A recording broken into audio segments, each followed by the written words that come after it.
میت کو بوسہ دینا، میت کو بوسہ دینا یہ بھی سنت ہے۔ عثمان بن مظعون رضی اللہ تعالیٰ عنہ مہاجر صحابی ہیں، وہ سب سے پہلے مہاجر ہیں جن کا مدینہ طیبہ میں انتقال ہوا اور جنت البقیع میں ان کی تدفین ہوئی۔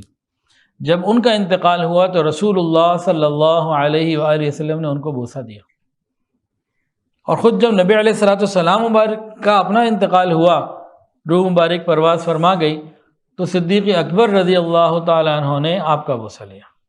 تو میت کو بوسہ دینا یہ بھی ثابت ہے۔ میت کے اوپر چادر ڈال دینا، نبی علیہ السلام جب دنیا سے پردہ فرما گئے تو آپ کے جسم اطہر کے اوپر یمنی چادر ڈال دی گئی، تو میت کے اوپر چادر ڈال دینا یہ بھی حدیث سے ثابت ہے۔ اس چادر پہ کیا لکھا ہونا چاہیے؟ 6 کلمے بھی لکھے ہونے چاہیے، درود شریف بھی، آیت کریمہ بھی، اور کیا کیا لکھا ہونا چاہیے؟ کچھ نہیں لکھا ہونا چاہیے۔ اب جنازے کے اوپر چادریں ہوتی ہیں اور پتہ نہیں کیا کیا لکھا ہوتا ہے، یہ بیت بھی عجیب۔ سادی چادر اوپر ڈال دیں جو موجود ہے، اللہ اللہ خیر صلی اللہ، اس کے لیے خاص چادریں اور خاص اس پہ لکھائیاں، یہ باتیں بہت غلط ہیں۔ اور یہ چادر جو ہے نا اندر بھی نہیں ڈالنی، بعض لوگ قبر کے ساتھ بھی بڑے بڑے معاملات کر رہے ہوتے ہیں۔ تو بہرحال میت کے اوپر چادر ڈال دینا یہ بھی جائز ہے، سنت، یعنی کہ حدیث سے ثابت ہے۔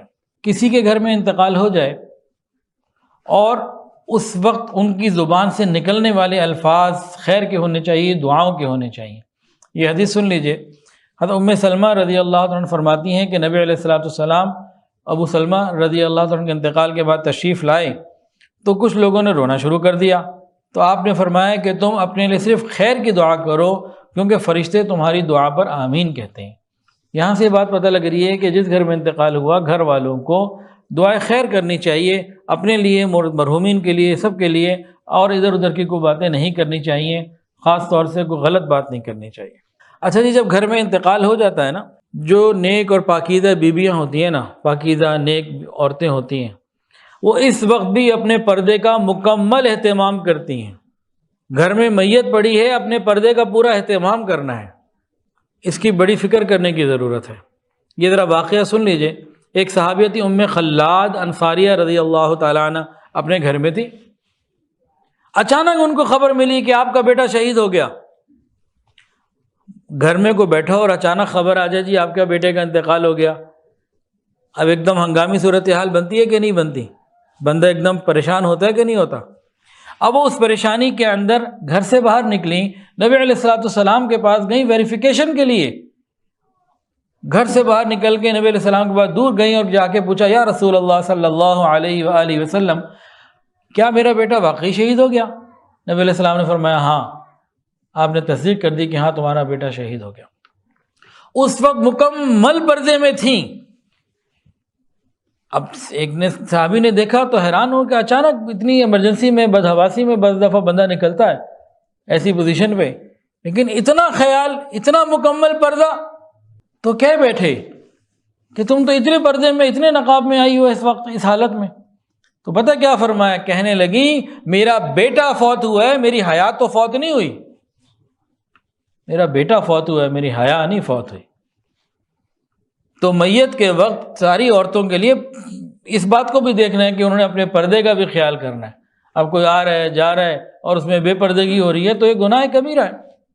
اب میت کا وقت ہو یا دلہن کے وقت، بارات کا، رخصتی کا وقت ہو، دلہا کے لیے جائز نہیں ہے کہ عورتوں میں جا کے اپنی بیوی کو پھر ہمارے یہاں بہت سارے جگہوں پہ روایت ہے، یہ گناہ ہے۔ اس کی بیوی اس کے لیے اس کی منکوحہ بنی نا، اس دلہا کی بہن ہوگی زیادہ سے زیادہ، یا چند اور رشتہ دار محرم، باقی جو اور ہیں وہ، پھر اس دلہا کا جو دوست اور بھائی جا رہا ہے، اکیلا تو نہیں دلہا میاں اکیلے جا رہے ہوتے ہیں، تو یہ بھی گناہ کبیرہ ہے۔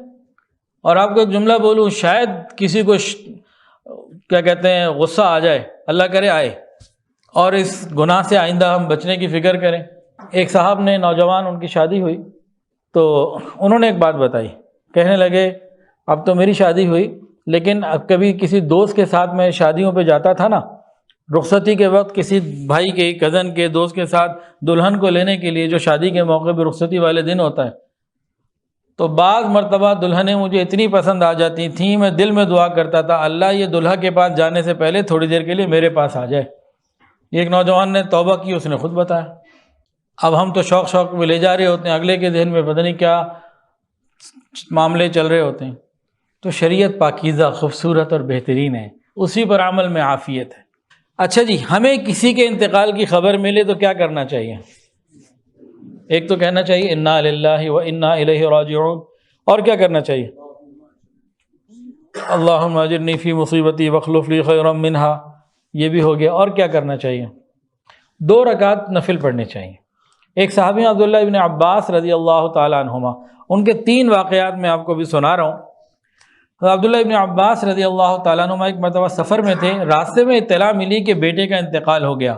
سواری سے نیچے اترے، 2 رکعت نفل پڑھی، 2 رکعت نفل پڑھی، انا للہ و انا الیہ راجعون بھی پڑھا، اور کہا کہ ہم نے وہ کیا جس کا اللہ نے حکم دیا تھا، یا ایھا الذین آمنوا استعینوا بالصبر والصلاۃ، اللہ تعالیٰ سے مدد حاصل کرو نماز اور صبر کے ذریعے۔ اسی طرح ایک مرتبہ ان کو خبر ملی، ان کے بھائی، ان کے سگے بھائی تھے قسم ابن عباس رضی اللہ تعالیٰ عنہ، جو سمرقند میں شہید ہو گئے تھے۔